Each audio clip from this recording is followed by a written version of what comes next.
Assalamualaikum warahmatullahi wabarakatuh. Nuwun Bapak utawi Ibu Kepala Sekolah ingkang kula hormati, undangan Bapak utawi Ibu guru saha karyawan ingkang kinurmatan. Jalan dadi kelas turunnya rencang ingkang kula tresnani kula banggaaken. Monggo kita panjatkan dalinipun Gusti Allah ingkang Maha Agung. Awit ing wekdal menika kita tasih diparingi pinaringan sehat sehingga ing dalem punika kita saged makapal kanthi pinaringan sehat wal afiat.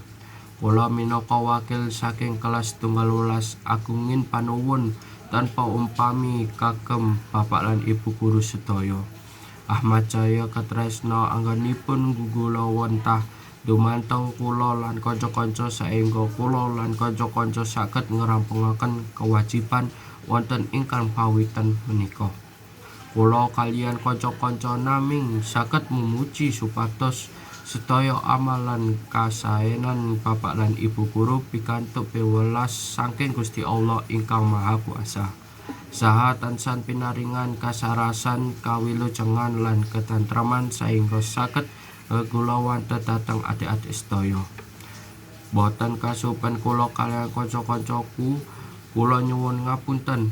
Dalam menika pernah asring kagem Bapak Ibu guru, saiki Bapak Ibu guru duka lan kuciwa. Alat saking atur saha solah bawa kula sakonco ingkang boten marani panggalih panjenengan Bapak Ibu guru sedaya. Dumanteng Bapak utawi Ibu guru serta adik-adik sedaya, sapisan malih kula ngedongake kagem Gusti ingkang boten aringan rahmat saha barokahing Gusti Allah saha wasana cekap semanteng ingkang saged kula aturaken. Menawi kathah kalepatan kula nyuwun ngapunten.